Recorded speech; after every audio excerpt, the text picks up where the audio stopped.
चलिए ओवैसी जी, मेरी इंटरव्यू का एक छोटा सा हिस्सा है जिसको हम रैपिड फायर हिस्सा कहते हैं। इसमें जल्दी जल्दी मैं सवाल पूछूंगी, छोटे सवाल, और आपको छोटे छोटे जवाब देने हैं। समझ रहे हो? समझ रहे हो?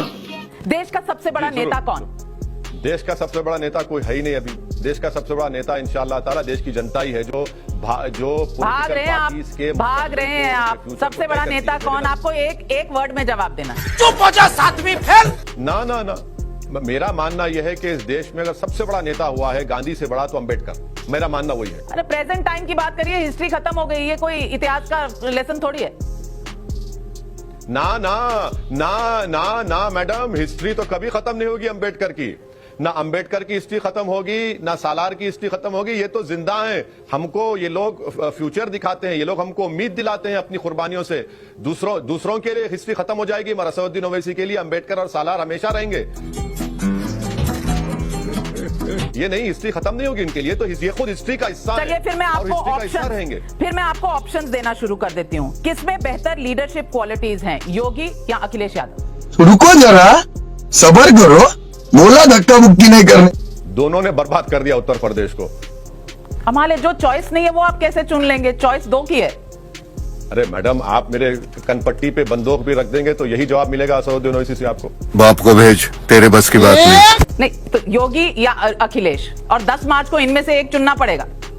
वो तो जनता, उत्तर प्रदेश की जनता चुनेगी मैडम। मैं तो कह रहा हूं कि ओवैसी साहब, मैंने सुना था और मैं आपसे कई बार मिल भी चुकी हूं, आप तो सीधा, सटीक, डायरेक्ट, नो कंफ्यूजन वाले इंसान हैं। आपको इतनी कंफ्यूजन क्यों हो रही है ये सवालों के जवाब देने में? रैपिड फायर है, रैपिड फायर के सेंस में करते हैं, नहीं तो कौन बनेगा मुख्यमंत्री में आप हार जाएंगे। कोई कंफ्यूजन नहीं है। अच्छा, सबसे स्मार्ट पॉलिटिशियन? मैं नविका कुमारी के शो पे हारने को तैयार हूं। कमाल करते हैं। सबसे स्मार्ट पॉलिटिशियन कौन है आज देश में? Smart politician? अरे अगर स्मार्ट होते तो देश में इतना इन्फ्लेशन नहीं होता। अगर स्मार्ट होते तो चीन हमारी जमीन पर कब्जा करके नहीं बैठता। अगर स्मार्ट होते तो कोविड की सेकेंड वेव में लाखों लोग नहीं मर जाते। कोई स्मार्ट नहीं है, सिर्फ सब अपॉर्चुनिस्टिक हैं और देश की जनता को हिंदू, मुस्लिम, मस्जिद, मंदिर के नाम पर धोखा दे रहे हैं और अपनी रोटी सेक रहे हैं। कोई स्मार्ट नहीं है मैडम, सब अपॉर्चुनिस्टिक हैं, सेल्फिशली काम कर रहे हैं और देश की गरीब आवाम उसका खमियाजा भुगत रही है। सर, ये रैपिड फायर नहीं है। सबसे अनस्मार्ट पॉलिटिशियन कौन है? ये तो आपकी लिस्ट लंबी होगी। ठीक है, चलिए क्या कहा आपने? सबसे अनस्मार्ट या अनस्ट्रेटेजिक पॉलिटिशियन कौन है? देखिए, स्मार्ट पॉलिटिशियन किसी हद तक मैं कह सकता हूं कि हमारा तेलंगाना का चीफ मिनिस्टर केसीआर है। चलिए, और ओडिशा के सीएम हो सकते हैं स्मार्ट। और अनस्मार्ट में तो लंबी लिस्ट है मैडम, बहुत बड़ी लंबी लिस्ट है। पहला नाम बता दीजिए, बस पहला नाम, टॉप ऑफ द लिस्ट का पहला नाम। उसमें असदुद्दीन ओवैसी भी आ सकता है। मैं अपने आप को स्मार्ट नहीं समझता हूं। सर, वो नीचे आएगा ना, ऊपर वाला नाम बता दीजिए।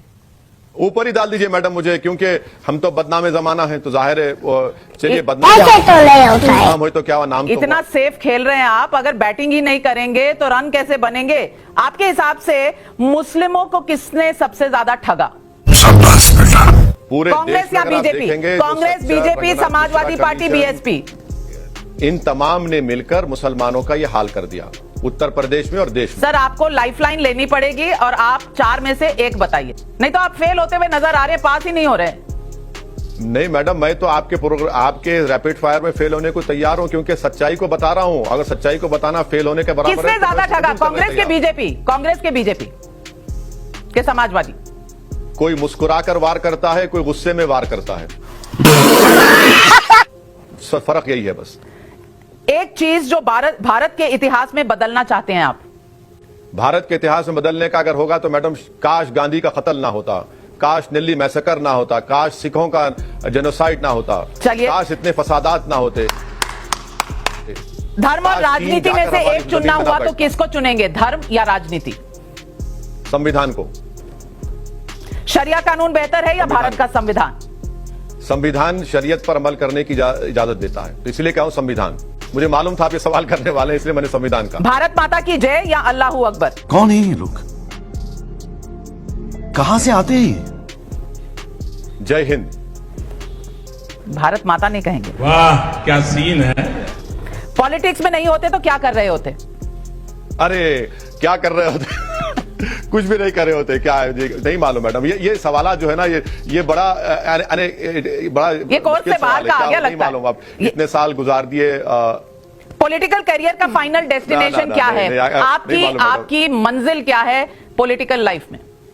मेरी मंजिल यही है कि जब तक अल्लाह मुझे जिंदा रखेगा, मेरी पूरी कोशिश ये होगी कि मजलूमों को इंसाफ मिले, भारत एक ताकतवर देश बने, भारत में ये गरीबी मुफलिसी का खात्मा हो सके, भारत में जो माइनॉरिटीज हैं, दलित्स हैं, उनको उनका जायज मुकाम मिले। ये 5 चीजों पर मेरी जिंदगी का ऑब्जेक्टिव है। नहीं मालूम जिंदगी की शमा कब तक जलते रहे, जिंदगी कब तक वफा करे, मगर ये कोशिश करते रहेंगे। 2024 में प्रधानमंत्री कौन, मोदी या कोई और? 2024 तो बहुत दूर है मैडम, अभी तो यूपी हो जाने दीजिए, फिर 24 से पहले यूपी में योगी या अखिलेश, कौन जीतने वाला है? प्रोजेक्शन क्या है? प्रोजेक्शन ये है कि जिन उत्तर प्रदेश के जनता की मां बहनों की लाशें तीर रही थी, जो नौजवान बेरोजगार हो चुके हैं, जो जेलों में सड़ रहे हैं, वो एक मौसर जवाब देंगे। और कांग्रेस उभर कर वापस सत्ता में आ सकती है, हाँ या ना? हम हैदराबाद में एक कहावत कहते हैं कि बासी कड़ी को कभी उबाल नहीं आता। योगी आदित्यनाथ के लिए सबसे बड़ा चैलेंजर कौन, ओवैसी या अखिलेश? उत्तर प्रदेश की 21 करोड़ जनता योगी आदित्यनाथ का सबसे बड़ा चैलेंज देगी इंशाअल्लाह ताला। अगर आप खाली समय पाते हैं तो क्या करते हैं ओवैसी साहब? अरे क्या करते हैं मैडम, घर में माशाल्लाह से बीवी है, बच्चे हैं, उनके साथ रहते हैं, पार्टी का काम करते हैं, तो वही करते हैं। और क्या करते हैं, नॉर्मल इंसान हो, वो वैसा कोई खास बात नहीं है। आज आपने बहुत वो कहते हैं ना कि राहुल द्रविड़ जैसा सिर्फ डिफेंसिव बैटिंग करी है, लेकिन तभी कहा जाता है उनको द वॉल। शायद और राहुल द्रविड़ भारत की क्रिकेट टीम का कोच भी है। खत्म, bye bye, tata, good bye.